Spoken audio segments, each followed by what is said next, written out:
നമസ്കാരം. ഇന്നലെ ഒന്ന് രണ്ട് മെസ്സേജുകളൊക്കെ വന്നു. എന്താണ് പുതിയ വീഡിയോസ് ഒന്നും ചെയ്യുന്നില്ലല്ലോ, രണ്ടാഴ്ചയായല്ലോ വീഡിയോസ് ചെയ്തിട്ടെന്നൊക്കെ. ഞാൻ നോക്കിയപ്പോൾ ശരിയാണ്, രണ്ടാഴ്ചയായി വീഡിയോ ചെയ്തത്. ഇപ്പോൾ ഹോങ്കോങ് എക്സിബിഷൻ നടക്കുകയാണ്. ഇന്ന് നാളെയാണ് ഹോങ്കോങ് എക്സിബിഷൻ.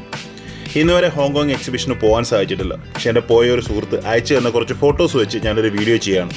പല ഡീലേഴ്സിൻ്റെയും ഫ്രെയിമുകളാണ് ഈ കാണുന്നത്. ഹോങ്കോങ് എക്സിബിഷന് ഞാൻ പോകാത്തതിൻ്റെ പ്രധാന കാരണം, ഒന്ന്, ഈ ഹോങ്കോങ്ങിൽ പോകുന്നതിന് നമുക്ക് നേരത്തെ തന്നെ വിസ എടുക്കേണ്ടതായിട്ട് ആവശ്യമുണ്ട്. മലേഷ്യയിലോ അല്ലെങ്കിൽ ഈ പറഞ്ഞ തായ്ലൻഡിലോ ഒക്കെ പോകുമ്പോൾ ഓൺ അറൈവൽ വിസയാണ്, വളരെ ഈസിയാണ്. വിസ എടുത്ത് ഞാൻ അങ്ങനെ പോകുന്ന സാധാരണ UAE മാത്രമാണ്. ഇപ്പോൾ ഹോങ്കോങ് പോലെ ഒരു രാജ്യത്ത് നമുക്ക് വിസ എടുത്ത് പോകാനുള്ള ഫോർമാലിറ്റീസ് സിംഗപ്പൂരായാലും ഇത് തന്നെയാണ്, വിസയ്ക്ക് എടുത്ത് പോകണം. അതുകൊണ്ട് തന്നെ അങ്ങ് മടിക്കുന്നതാണ് ഹോങ്കോങ് പോകാൻ. പക്ഷേ എന്തെങ്കിലും ഹോങ്കോങ് എക്സിബിഷന് പോകണമെന്നുണ്ട്. കാരണം ടിക്കറ്റ് റേറ്റ്സ് വളരെ കുറവാണ്. നമുക്ക് നേരിട്ട് തിരുവനന്തപുരത്ത് നിന്ന് കൊച്ചിയിൽ നിന്നൊക്കെ direct flight up and down ഒരു 15,000-നുള്ളിലൊക്കെ ചില സമയത്ത് ഹോങ്കോങ് ടിക്കറ്റ് കാണിക്കാറുണ്ട്. അപ്പോൾ ഹോങ്കോങ് എക്സിബിഷൻ നടക്കുന്ന കുറച്ച് വീഡിയോസ് ഞാൻ ചെയ്തു പോകുന്നു.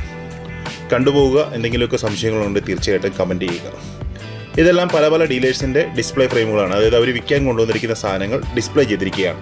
കാണാം, ഇത്തരത്തിലുള്ള ഇൻ്റർനാഷണൽ എക്സിബിഷന് പോകുമ്പോൾ നല്ല നോട്ടുകൾ, നല്ല നാണയങ്ങളൊക്കെ നോക്കി വാങ്ങിക്കാൻ സാധിക്കും. കാരണം ഇവർ ഒരുപാട് അതും ഇതൊന്നും വലിച്ചു വാരി കൊണ്ടുവരത്തില്ല. കാരണം പല പല രാജ്യങ്ങളിൽ നിന്ന് ഫ്ലൈ ചെയ്ത് വരുന്നവരാകുമ്പോൾ അവരുടെ ലഗേജ് ലിമിറ്റിനനുസരിച്ചിട്ടുള്ള കുറച്ച് നോട്ടുകളും നാണയങ്ങളും ഒക്കെ ആയിരിക്കും കൊണ്ടുവരിക. പക്ഷേ അതെല്ലാം തന്നെ നല്ല വാല്യുബിളായിട്ടുള്ള കാര്യങ്ങളായിരിക്കും.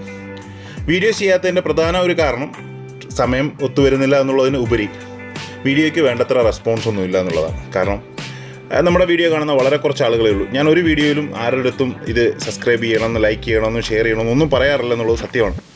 പക്ഷേ ഇതൊക്കെ നിങ്ങൾ അറിഞ്ഞ് കണ്ട് ചെയ്താൽ ആ വീഡിയോ കാണുന്ന കുറേ ആളുകളിലൂടെ നമുക്കുണ്ടാവും. നമ്മുടെ ചാനൽ കുറച്ചു ആളുകളിലൂടെ സബ്സ്ക്രൈബ് ചെയ്യും. അപ്പോൾ കൂടുതൽ വീഡിയോ ചെയ്യാനുള്ള പ്രചോദനമാവും. കാരണം ഇപ്പോൾ തന്നെ നോക്കിയാൽ ചാനൽ ഒരു 10,600 ഇങ്ങനെ നിൽക്കാൻ തുടങ്ങിയിട്ട് ഒരു 3-4 മാസമായി. അതിൽ നിന്ന് ഒരു 10 സബ്സ്ക്രൈബർ പോലും കൂടുന്നില്ല. വീഡിയോ ചെയ്യാത്തതുകൊണ്ടാവും, കാര്യം ശരിയാണ്. പക്ഷേ നിങ്ങൾക്ക് പറ്റുമെങ്കിൽ നിങ്ങളുടെ ഏതെങ്കിലുമൊക്കെ പേഴ്സണൽ ഗ്രൂപ്പുകളുണ്ടെങ്കിൽ അതിലൊക്കെ ഏതെങ്കിലും കൊള്ളാവുന്ന ഒരു വീഡിയോ തോന്നിയാൽ ഷെയർ ചെയ്ത് പോയി കഴിഞ്ഞാൽ 1-2 പേര് സബ്സ്ക്രൈബ് ചെയ്യുന്നെങ്കിൽ സബ്സ്ക്രൈബ് ചെയ്യട്ടെ. പ്രധാനമായിട്ട് ഇതിൽ നിന്നൊരു വരുമാനമല്ല ഉദ്ദേശിക്കുന്നത്. കാരണം യൂട്യൂബ് ചാനലിൽ നിന്നൊരു വരുമാനം വളരെ മാസങ്ങളെടുത്തിട്ടൊക്കെ ആയിരിക്കും നമുക്കൊരു ചെറിയ എമൗണ്ട് കിട്ടുന്നത്. എനിക്ക് യൂട്യൂബ് ചാനലിൽ നിന്നൊരു 4 തവണ പേയ്മെൻറ്റ് കിട്ടിയിട്ടുണ്ട്. $100 വെച്ച് 4 തവണ കിട്ടിയിട്ടുണ്ട്. അതിൽ ടാക്സോ എന്തൊക്കെയോ കട്ടായതിനു ശേഷം വളരെ നല്ലൊരു എമൗണ്ട് കട്ടായതിനു ശേഷമുള്ളൊരു എമൗണ്ടാണ് നമ്മുടെ അക്കൗണ്ടിലേക്ക് വരുന്നത്. ഞാൻ ചാനൽ തുടങ്ങിയിട്ട് തന്നെ ഇപ്പോൾ 6 വർഷത്തിൽ കൂടുതലെങ്ങാണ്ടായി. 4 തവണയാണ് പേയ്മെൻറ്റ് കിട്ടിയിരിക്കുന്നത്. അപ്പോൾ പേയ്മെൻ്റ് അല്ല നമ്മുടെ ഇതിൻ്റെ ഉദ്ദേശം. ഇതിലൂടെ അവയർനെസ്സാണ് കൂടുതൽ ഞാൻ ചെയ്യുന്നത്. എന്തെങ്കിലുമൊക്കെ ആളുകളുടെ സംശയങ്ങൾ ചോദിക്കുമ്പോൾ അതിന് പകരമായിട്ട് അത് മെൻഷൻ ചെയ്തുകൊണ്ടൊരു വീഡിയോ ചെയ്യുകയാണ് ചെയ്യുന്നത്. ഇപ്പോഴും എൻ്റെ വാട്സപ്പ് നമ്പർ എടുത്തിട്ട് പല നാണയങ്ങൾ വിൽക്കാൻ വേണ്ടി എനിക്ക് മെസ്സേജ് ഇടാറുണ്ട്. ഞാൻ ഇപ്പോഴും പറയുന്ന ഒരു കാര്യം ഇതാണ്: ഞാൻ നാണയങ്ങളോ നോട്ടുകളോ ഒന്നും പബ്ലിക്കിൻ്റെ നിന്ന് വാങ്ങിക്കുന്ന ഒരാളല്ല. എനിക്ക് വേണ്ട കുറച്ച് റെയർ നാണയങ്ങൾ ഇന്ത്യയുടെ കിട്ടാനുണ്ട്.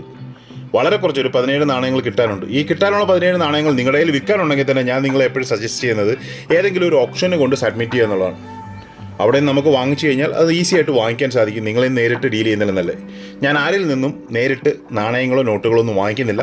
എന്തെങ്കിലും സംശയങ്ങളുണ്ടെങ്കിൽ തീർച്ചയായിട്ടും വാട്സപ്പ് നമ്പറിൽ മെസ്സേജ് ഇടാം. Keep watching. Thank you very much.